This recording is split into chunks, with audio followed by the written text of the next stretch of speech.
So what you just saw was me about to give birth to my second surrogacy baby. I was right in the middle of it. Things were going down. It was very intense. So today I'm going to be sharing my labor and delivery story of my second surrogacy baby. I have always wanted to do one of these.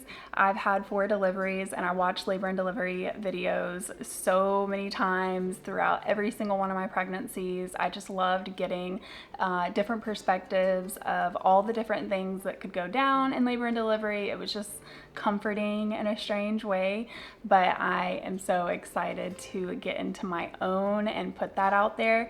Now, this was not my baby. This is a baby I carried for another family. This is just purely my labor and delivery story for that surrogacy delivery. I can share more about my surrogacy journey. I love to talk about it. It is something I am truly passionate about. I loved it. It's a huge part of my life, but my content mostly is nursing school and being a mom and wife and how that all welds together. So if you're interested in seeing my videos when it comes to nursing school, I will have those linked at the end, but for today's purpose, it is just a labor and delivery video. So to start, I just kind of want to brush over my pregnancy and delivery background. I've had 4 total deliveries, and my first 2 pregnancy and deliveries, they were my own 2 kids. My 3rd delivery was the first surrogate baby that I had, and my 4th delivery was my second surrogacy baby. So I've had 4. I have always had very smooth, uncomplicated, quick deliveries. And I want to point out my first 3 deliveries, they all 3 were inductions, and I had an epidural with all 3 of them. So that's just a quick overview of my pregnancy and delivery history. Like I said, I've had very quick deliveries, and the 3 prior ones to this 4th delivery, I had always kind of attributed my quick deliveries to getting the epidural.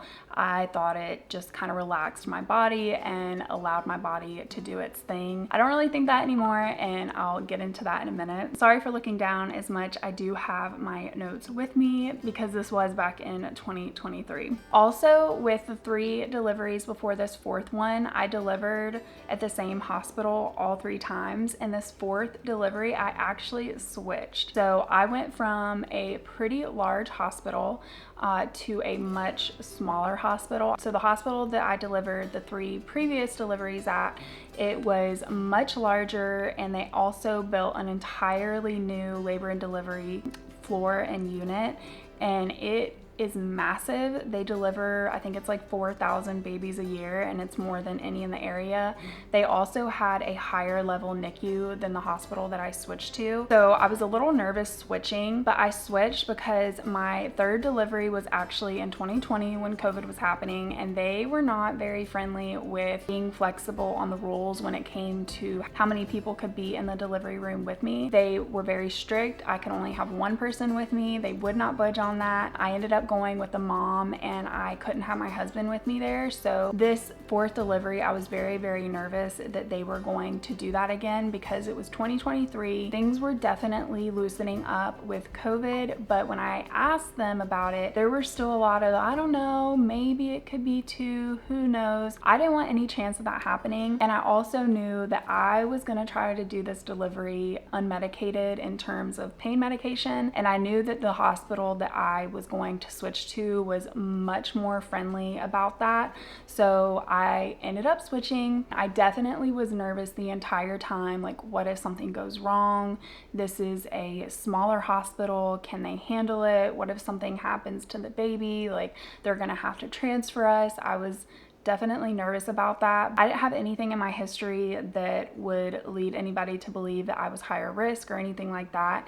And during my pregnancy, if anything came up and I became high risk, I definitely would have switched hospitals and delivered at one that could handle whatever was going down with a situation like that. So this 4th delivery was at an entirely new hospital. I was a little anxious about it, but it was the best thing I've done. I wish I had all 4 of my deliveries at the hospital that I ended up switching to. It was amazing. The staff was amazing. The facility was great. It was a much more laid back, relaxed feel. I wanted this 4th delivery to be calm and smooth, and I wanted the chance to have everybody there that I wanted to be there. I feel like this might have been my last delivery. I'm not 100% sure, but I was going into it like, this is my last delivery. I wanted to take charge of this delivery in terms of what I wanted, because I had never done that before. It had always been, you know, this is when you're getting induced, this is what we're gonna do, this is your birth plan type of situation. So this birth and delivery was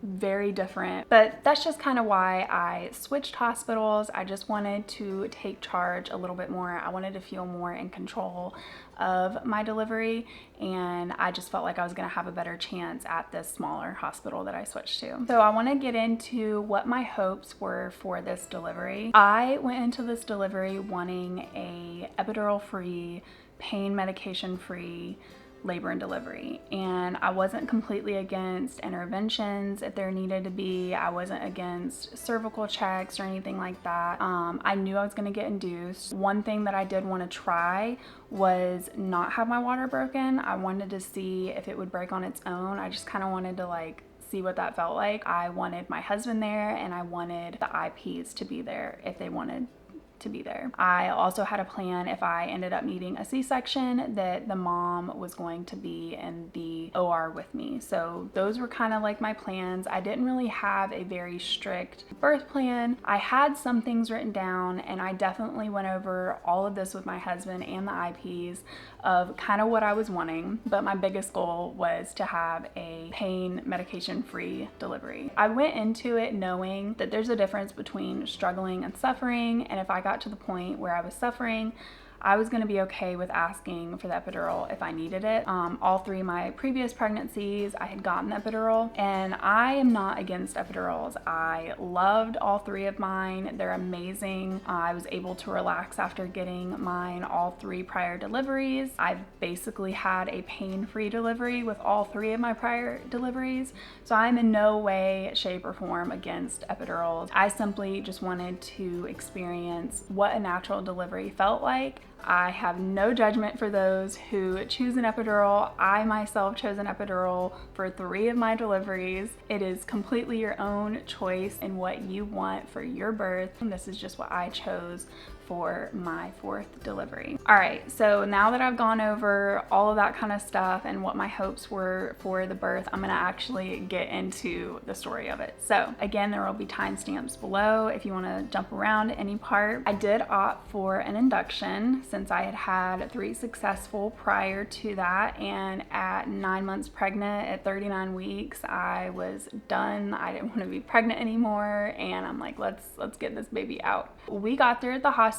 I think it was around 5 a.m. All 4 of us walked in there with our bags and stuff ready to have this baby. It was early. It was very laid back and casual. We got checked in. I got my IV in. I got my Pitocin started. I got registered. We kind of like went over with the nurses that were there what the game plan was. And you know, anytime you come in and it's a surrogacy delivery, everybody's like, oh my gosh, that's so cool. And they have all these questions. The parents, it was really funny because one of them made some comments like, oh my god, you're so chill, you're relaxed, like I didn't imagine it like this. And we're like, you just wait, stuff is gonna pick up, stuff's gonna hit the fan, you know, it's not going to be like this the entire time. So they were upping my Pitocin, I believe every hour, and my contractions almost immediately started. They were very mild. I could talk through them, I could breathe through them, I could walk through them, I could do whatever I needed to do through them. And again, it was just a very chill situation, almost surreal, because you know, you're waiting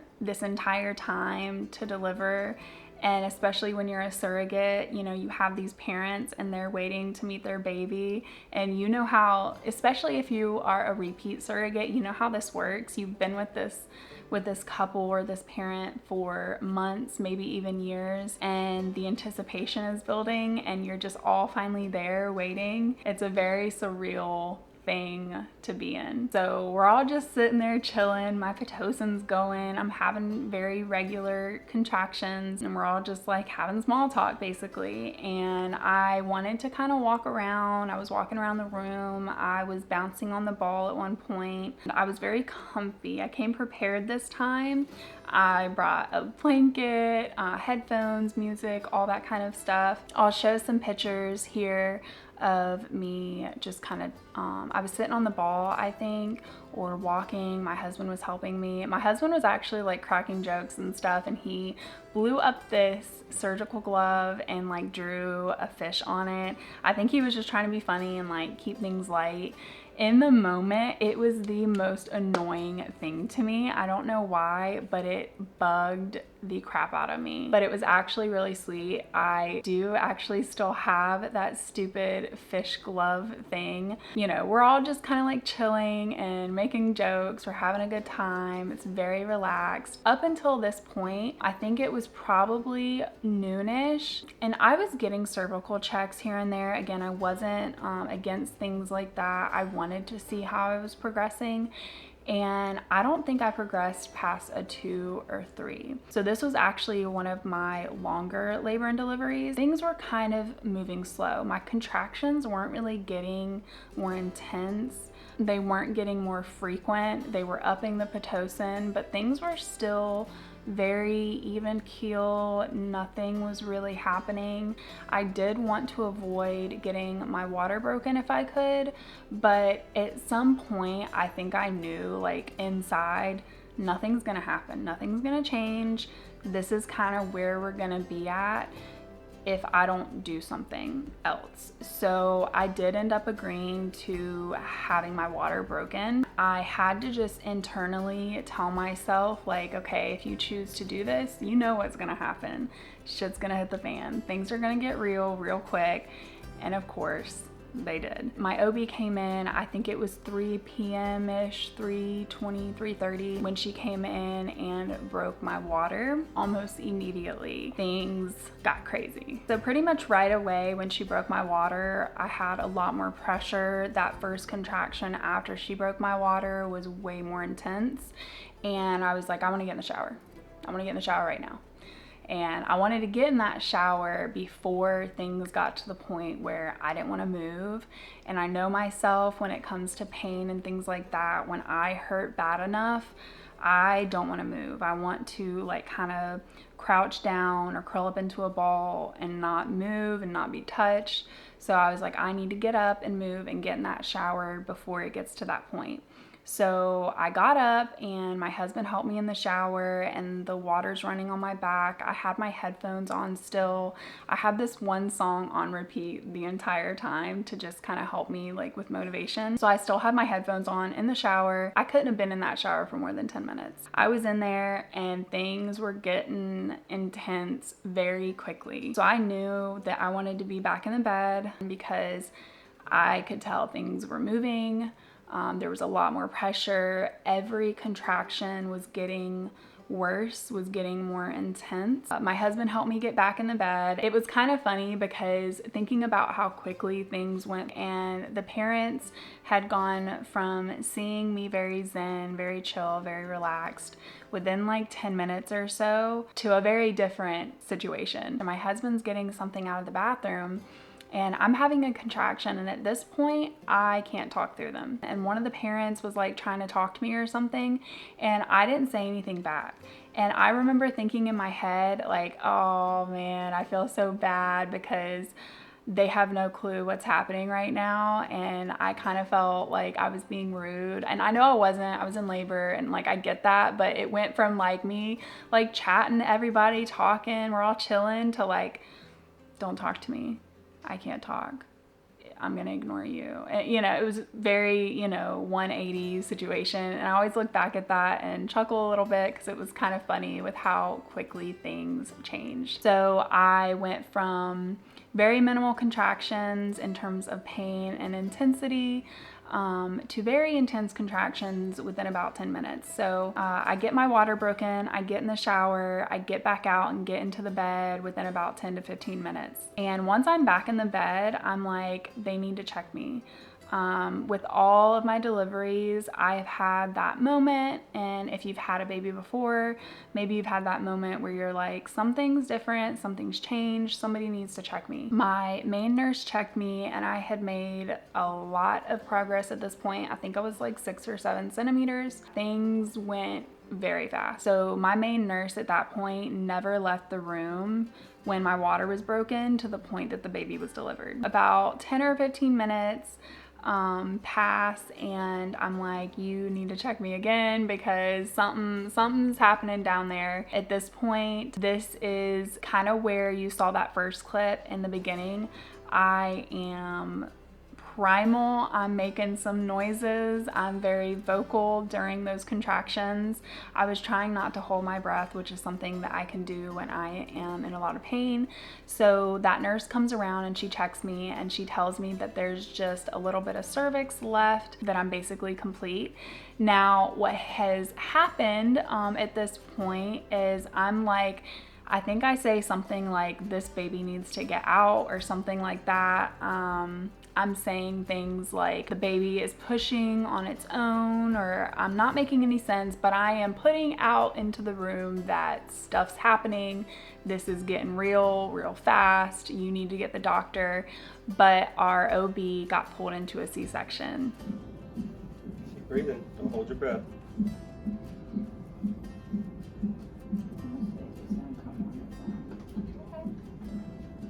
That last bit of cervix, she's pushing her head right on it. You got it, babe. Almost there.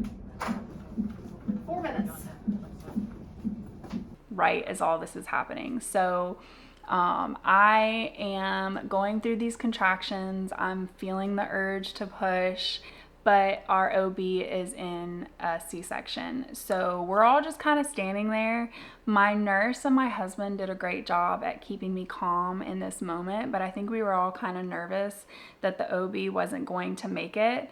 And I'm just kind of sitting there with each contraction. I think at one point I literally, like, I'm reaching out, I grab the nurse, I'm like pulling on my husband, screaming. Okay. Don't hold your breath. Don't hold your breath. Not. Just breathe. But it's like, ah! It's all that pressure. The baby got it. It needs to come out. Don't worry, baby won't come out. I felt really bad for the nurse, but so I am just trying to get through these contractions, and in the moment, it felt like the OB was taking forever. It felt like an hour to me. It wasn't that long. I think it was maybe 15 minutes from the time that everybody knew they needed to get that OB in that room, and then finding out she was in a C-section, to when she was actually able to get into the room to deliver. My husband's standing on one side of the bed, the nurse is standing on the other, and with each contraction, I'm screaming and I'm grabbing. I'm like reaching to grab people, grab something. I vividly remember feeling during these contractions like I wanted to just like lift off the bed. I wanted to get out of my body. It was a very strange feeling, and I never got to the point of asking for an epidural. I did get to a point where I said, I can't do this. I remember that, but I never said like, I want the epidural, give me the epidural, do something. I think that's because I knew there was no way that I was gonna be able to get an epidural. There wasn't gonna be time for that to happen. I also knew when I agreed to have my water broken that I was pretty much agreeing to not having a chance at getting an epidural. Once my water breaks or I have it broken, I deliver very quickly, pretty much within the hour. So I kind of knew when I made that decision to have my water broken that I was for sure on the path of unmedicated delivery. So at this point, we're all just kind of waiting on the OB to get there. I think in the middle of her getting there, there were a couple more nurses that came in for the baby.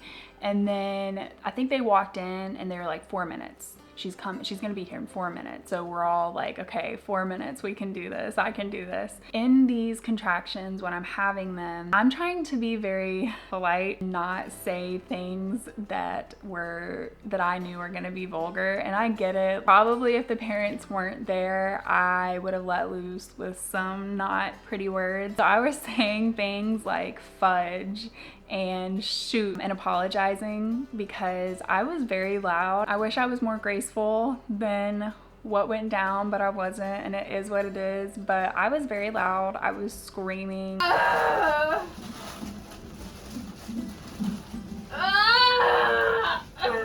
Thanks. So I felt bad. So in between like each contraction, I was like, I'm sorry, like I know I sound ridiculous, but they were very sweet. One moment, one of the nurses was like, we've all heard those words. I'll show that clip. Sure, your bottom. Got it.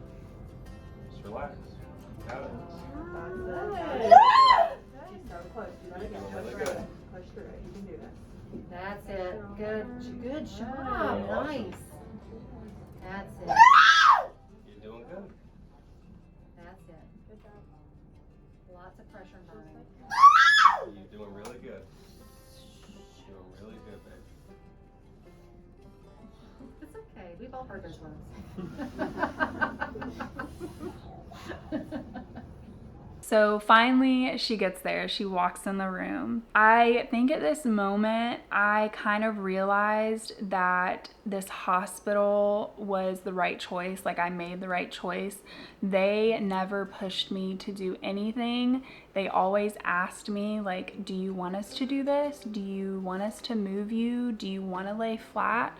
So my OB walked in, she was very calm. She was just kind of like assessing the situation. She asked me, she's like, do you want your feet up in stirrups? Like, you know, and that was just different for me. All 3 prior deliveries, it was they walked in, they didn't ask me, they just put my feet up in stirrups. And maybe that's because I had an epidural and you can't feel anything from the waist down. And so they need to kind of like help you in that way. But I feel like they could have at least just like asking, hey, or like saying, we're gonna put your feet up, is that okay? You know, but that never happened. It was very like, we're gonna put your feet up, push now, don't push. And I didn't realize how much I didn't like that until I had this 4th delivery. So my OB is very calm, she's very sweet, she's not rushing me, she's not telling me to do anything, which on one hand in the moment, I was like, I have no clue what to do. I've never done this before in terms of like delivering without medication. So she's like, do you want us to put your feet up in stirrups? You know, if not, whatever. And you can push whenever you feel like you need to, okay? Just want you to push with the contractions, all right? Would you like your feet to be in stirrups? Okay. She's like, if you feel like you need to push, go ahead. It was just so surreal. I was like, I don't know what to do, which is kind of crazy because I've had 3 babies before this, but when you're doing it unmedicated, it's such a different experience. She said that on that next contraction, that's when I pushed. And she did say like, just push with contractions. So she was kind of like giving me advice on what to do, but not telling me what to do. So with that very next contraction, I pushed. And this was very different from my epidural deliveries because it took me a few pushes to get the hang of what it felt like to push without an epidural. And when I was pushing, I remember feeling like this sense of hesitation because I really didn't want to feel if I was going to tear. I didn't want to feel the ring of fire, and those things were going through my head. And also I didn't know if I was pushing correctly. Again, I've never given birth without an epidural. So the first few pushes, I was just kind of like getting the hang of what it even felt like and just trying to like block out that fear and that hesitation of things that I was kind of nervous about feeling. Finally, on my 6th push, I just got in my own head and I'm like, okay, you need to get this baby out. Whatever's gonna happen, and just do what your body's telling you to do. And that's what I did. I just gave that push my all. And I think this is when I had an extra long contraction or 2 contractions just together.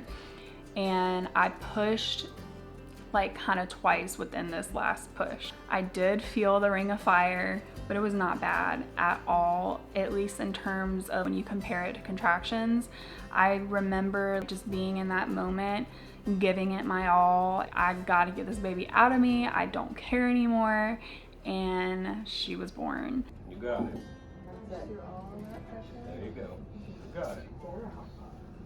That's There you it. go. That's it. There you go. Good push. There Good you push. go. Good push. That's it. Good Yes. job, man. Good job. Breathe, breathe, That's breathe, it. breathe. Good, good. You're doing awesome. That's it. Good girl. Good job. Good And in that moment, I had immediate relief. I didn't feel any tearing because I didn't tear. So I delivered baby. She was perfectly fine. She was healthy. I didn't tear. It took 6 pushes and I delivered her within an hour of having my water broken. If that tells you how quickly that went, that's kind of when I realized what has sped up my deliveries, or what has made me deliver so quickly, was when I had my water broken. So my first delivery, my labor was only 3.5 hours, and when she broke my water, I delivered within 30 minutes. So that was my first delivery. That was insane. That's not the norm. And my last delivery, this 4th delivery, actually took the longest out of all of them. Something that I will always hold in my heart is the moment that I actually delivered and baby came out. My husband just crumbles right on top of me. It is the sweetest thing. I'll show it.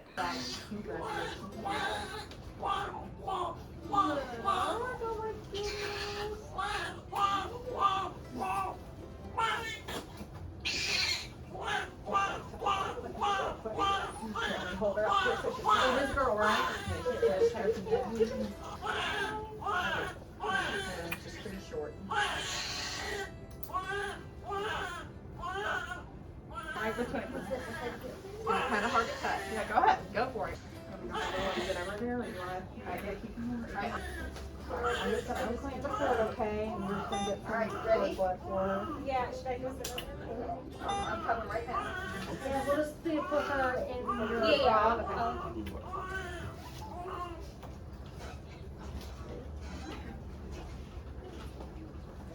All right, here's your baby. All right, I'm just gonna wait on the placenta, okay? All right. He showered me in support and affection, and I wanted that so badly. That's another reason I wanted to do a unmedicated delivery in terms of pain medication, was to have that moment and that bond with my husband of us doing this together and like working as a team and accomplishing this delivery. He was everything. He was so sweet. He was crying, and I had immediate relief, and my husband was right there, and parents had their baby. I was so happy for them. We had such a long journey. It was such a beautiful moment, and I was so proud that I had accomplished what I wanted. I wanted this so badly, and I did it. And I think I was still in shock, like, oh my God, I just gave birth without an epidural. That's crazy. And I actually did it, and we're all here, and everything's okay. Baby's healthy, I'm healthy. And I was just really, really glad not to be pregnant anymore in that moment. Again, my OB was amazing. She was helping me through delivering the placenta, and that, I still had a few contractions to get that out, but it wasn't too bad. And I was kind of pushing, and she wasn't like pulling, she was just like guiding the placenta out. That went fine. Immediately, I was like, I'm hungry, I want food, I want to eat. So my husband actually went and got Texas Roadhouse, brought it back to the room. Parents are calling their family members, and I'm sitting there. I am smiling from ear to ear. I'm so happy. I got the delivery that I wanted. It was by far my favorite delivery. I love my kids. I love my babies. those will always be the most special deliveries to me. But this fourth delivery and the second surrogacy delivery was my favorite in terms of like, I got the delivery that I wanted. I felt way more in control. I was so happy.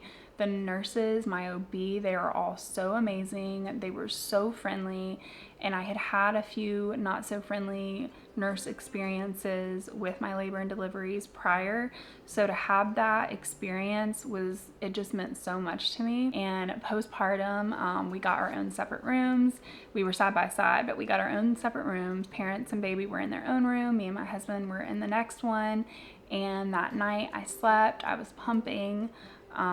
It was a very chill evening. So in terms of postpartum recovery, I didn't really notice a huge difference with getting an epidural versus not getting an epidural. I will say with my third delivery, I did have a pretty big drop in my blood pressure, which was a little scary, and I was very tired and fatigued after that, and I don't know if it was because of that, but with this delivery, with this fourth delivery, I did notice I was less worried about my back, and I didn't restrict my movements as much. I don't know why, but like when getting an epidural, it was just something like in my head I had to be careful with my back. So would I ever do it again?